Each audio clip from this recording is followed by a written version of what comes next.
On June 3, 2015, over 150 lives were lost in a flood and fire disaster that occurred at a filling station near the Kwame Nkrumah Circle. Charred bodies and burnt properties were left in its wake.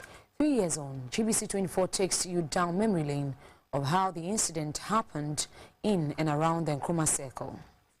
The entire nation was thrown into a state of shock and mourning following the heavy downpour and fire at the Kwame Nkrumah Circle that claimed over 150 lives. It has been described as the worst tragedy to befall the country.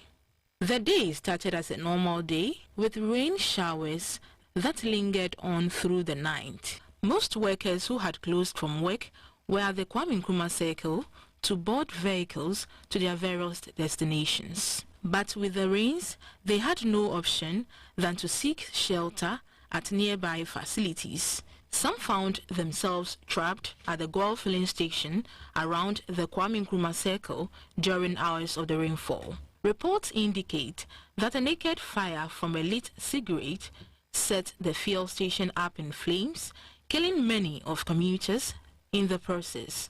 Today is exactly 3 years since the June 3 fire disaster happened here at Circle, and I'm standing right at the spot, the once vibrant gold filling station where it all started.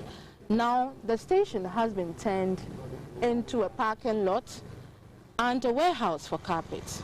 Some of the victims said they have still not been supported or received any compensation whatsoever.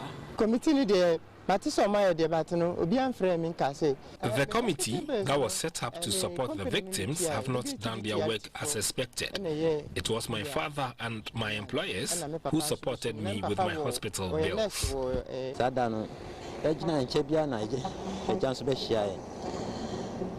I spent about 9 months at the hospital and have still not recovered. I later got to know my wife and children died in the fire. I plead with individuals and corporate bodies to help me.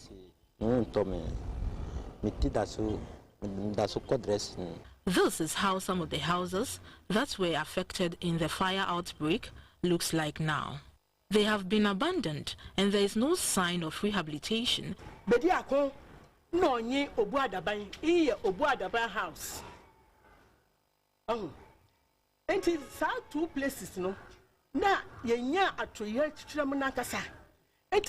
The most affected houses are Bediako and Odawna. The authorities have still not visited to support us.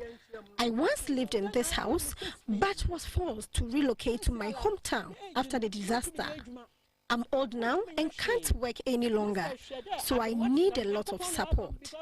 The rains are here again, and the big question is, have we learned any lessons as a country? The repercussions of June 3 flood and fire disaster was a bitter pill to swallow, and it is hoped that the lessons would not be swept under the carpet. Meanwhile, a memorial and Thanksgiving service has been held for victims of the disaster. The Assemblyman for Odawna, Mr. Kinnah Hendrick, said the victims who suffered various degrees of injuries will be taken to the 37 military hospital for a review as part of government's plan to support them. In remembrance of those who lost their lives in the June 3 flood and fire disaster at the gold filling station at Circle, Accra, a memorial service was held at Alaju.